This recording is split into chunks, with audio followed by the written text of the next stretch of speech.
আমরা দুনিয়ার জমিনের মধ্যে এসে ভাই যে আল্লাহ আমাদেরকে এত সুন্দর করে বানিয়েছে,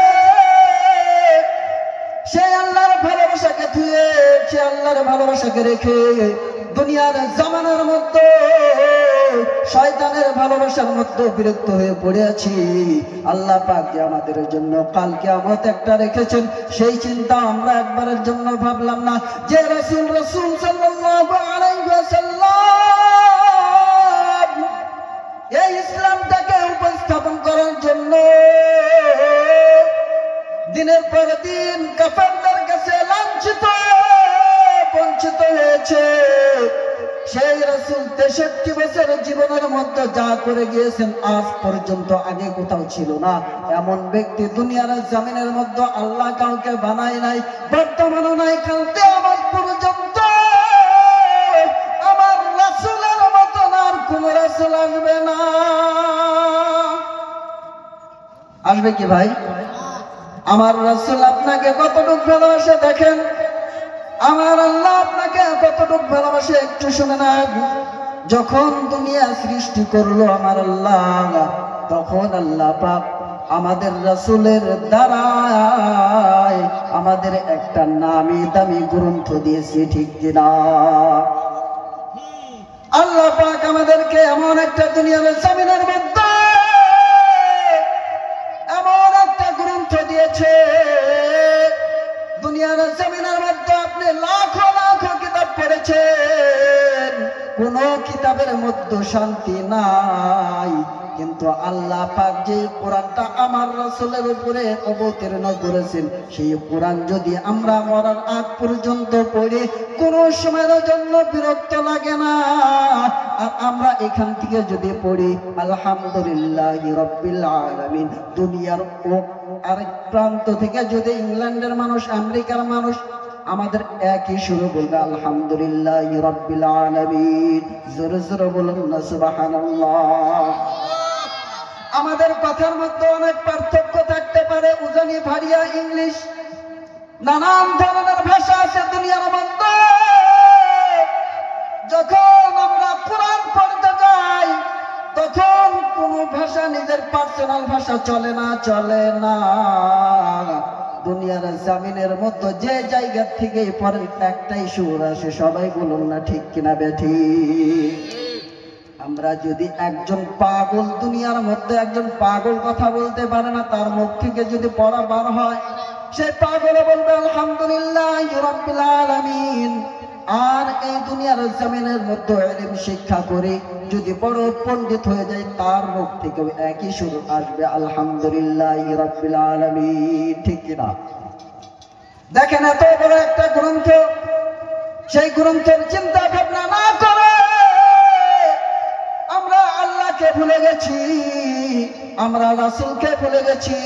ভাই মাহতরম দোস্ত বুজুর্গ, আমি কোরআনের মধ্যে থেকে একটা আয়াত পড়েছি, প্রথম আয়াত পড়েছি মিনহা খালাকনাকুম ওয়া ফিহা নুঈদুকুম ওয়া মিনহা নুখরিজুকুম তারাতান উখরা। এই আয়াতের ব্যাখ্যাটা আমরা সবাই জানি। কোন যদি মানুষ দুনিয়ার জমিন থেকে চির বিদায় নিয়ে কবরে রাখা হয়, আমরা সকলে অবগত আছি যে ওই মানুষটাকে আমরা আমাদের হাতে কিছুগুলো মাটি নিয়ে শেষ দোয়াটা পড়ে দেই কিনা ভাই? আমরা পড়ি তো সবাই।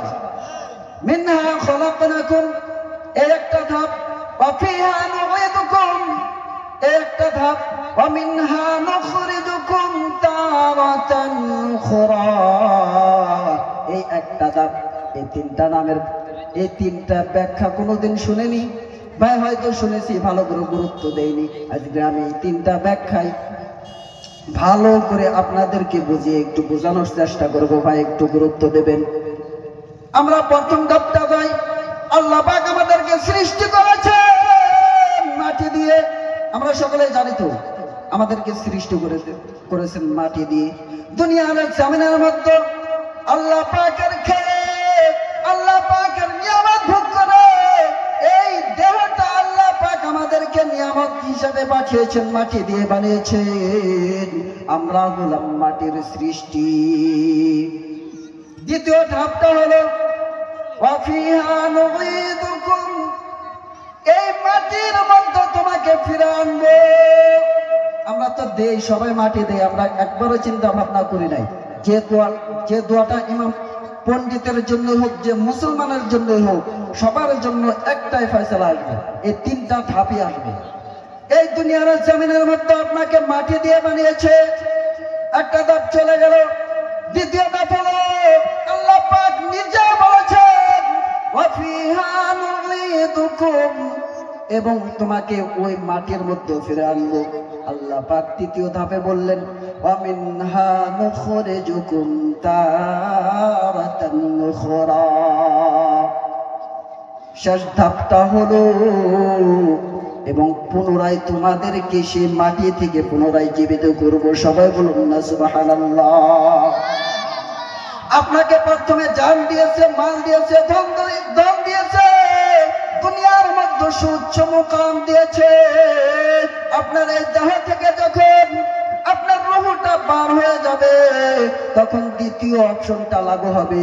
যখন আপনাকে দাফন কাফন করানো হবে, তারপরে তৃতীয় অপশন লাগু করে আপনাকে হাসরের ময়দানে তোলা হবে।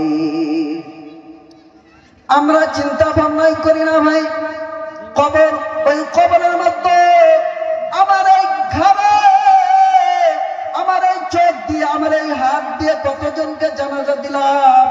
কবর দেখে আমি একবারও শিক্ষা নিলাম না ভাই। দুনিয়ার জমিনের মধ্যে, আপনি দুনিয়ার জমিনের মধ্যে আসছেন, আপনার দুটি মানুষের উসিলায় আসছেন। একটা হলো আপনার মা, আরেকটা হলো আপনার বাবা। এই দুটি মানুষের জন্য দুনিয়ায় আসছেন বাবা। আপনি কেন অহংকার করবেন? আপনার বাবা হয়তো দুনিয়ার মধ্যে থেকে আল্লাহর ইশারায় দুনিয়া ছেড়ে চলে গেছে। আপনি ছেলে হয়ে আপনার বাবার লাশটা কাঁধে নিয়ে কবরস্থানে চলে গেছেন। এমন লোক দুনিয়ার মধ্যে আছে কিনা ভাই? আছে না নাই? একটু আওয়াজ দেবেন। বাপ হয়তো আগে মারা যায়, ছেলে ওই বাপের লাশটা ঘাড়ে করে নিয়ে গিয়ে নিজে কবরস্থ করে, ঠিক কিনা? আছে কিনা? দুনিয়ার জমিনের মধ্যে মরণকার কখনো আসে, সেটা কেউ দুনিয়ার জমিনের মধ্যে এমন কোন শক্তি নাই সে মরণ থেকে পালাবে। আল্লাহ পাক কোরআনের মধ্যে বলেছেন কুল্লু নাফসিন যায়িকাতুল মাউত। জানবাহন প্রাণী দুনিয়ার জমিনের মধ্যে আল্লাহ পাক যত সৃষ্টি করেছে, সমস্ত প্রাণের কোন না কোনো দিন সেই মরণের মজা চাকতেই হবে, চাকতেই হবে, চাকতেই হবে। আপনি যদি চান মরণ থেকে বাঁচার কোনো পদ্ধতি নাই, কিন্তু একটা বাঁচার পদ্ধতি আছে। যদি আপনি আল্লাহর ওই দেওয়া জাহান্নামটা থেকে বাঁচতে চান, অবশ্যই আল্লাহ বলেছেন দুনিয়ার মধ্যে তুমি দুনিয়ার জমিনে গিয়ে আমি আল্লাহ তোমাকে সৃষ্টি করেছি উদ্দেশ্য নিয়ে, সেই উদ্দেশ্য মোতাবেক যদি তুমি দুনিয়ার মধ্যে কর্ম করো, তোমার জন্য ভালো কিছু আমি আল্লাহ তোমার জন্য রেখেছি। সবাই বলুন না সুবহানাল্লাহ। আল্লাহ পাক আমাদের জন্য হাসর রেখেছেন ভাই। হাসরের ময়দানটা এমন হবে, ও নবীর উম্মতের দল, একটা আয়াত, শুধু একটা আয়াত বলবো। দেখেন ভাই, আল্লাহ পাক সেই হাসরের ময়দানের মধ্যে এমন একটা ময়দান রেখেছে। আল্লাহ পাক বললেন ইয়াউমা ইয়াফিরুল মারউ মিন আখিহি ওয়া উম্মিহি ওয়া আবিহি ওয়া সাহিবাতিহি ওয়া বানিহি লিকুল্লি ইমরিইন মিনহুম ইয়াউমা ইযিন শা'নুন ইউগনি। আল্লাহ পাক দুনিয়ার জমিনের মধ্যে তোমার জন্য চাচা রেখেছে, বাপ রেখেছে, মা রেখেছে, ভাই রেখেছে। আল্লাহ পাকের হাসরের ময়দানের মধ্যে আল্লাহ পাক নিজে বলেছেন দুনিয়ার জমিনে তোমার আত্মীয় স্বজন হতে পারে, কাল কিয়ামতের দিন হাসরের ময়দানে তোমার আত্মীয় স্বজন কেউ থাকবে না। বাপ বেটার হবে না, স্বামী স্ত্রীর হবে না, ভাই ভাইয়ের হবে না, স্ত্রী স্বামীর হবে না, মা সন্তানের হবে না, কেউ কারোর হবে না। সবাই নাফসি নাফসি করতে থাকবে। শুধুমাত্র একটা নেকের জন্য জান্নাতে যেতে পারবে না। বাপকে গিয়ে জিজ্ঞাসা করবে, বাবা দুনিয়ার জমিনের মধ্যে তো তুমি বাবা ছিলে। মাকে জিজ্ঞাসা করবে, মা তুমি তো আমাকে 10 মাস 10 দিন পেটে ধরে দুনিয়ার জমিনের মধ্যে আমাকে লালন পালন করে জন্ম দিয়েছো, আজকে কেন একটা নেকি দাও না?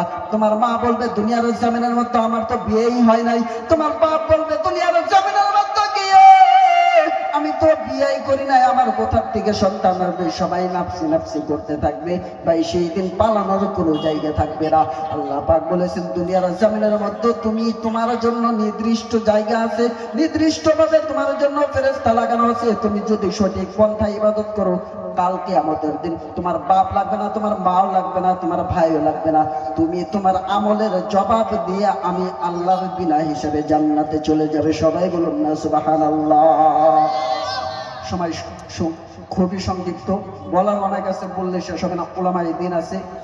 আমি আপনাদেরকে অনুরোধ করব ভালো কিছু বলবেন, তারা অল্প মনোযোগ দিয়ে শুনবেন, আর আমার জন্য দোয়া করবেন বেশি বেশি করে, যেন আল্লাহ পাক ভালো কিছু বলার মানুষকে বোঝানোর জন্য তৌফিক দেন এবং সালাহিয়াত দান করেন। সবাই বলুন আল্লাহুম্মা আমিন। ওয়া আখিরু দাওয়ানা আলহামদুলিল্লাহি রাব্বিল আলামিন। আসসালামু আলাইকুম।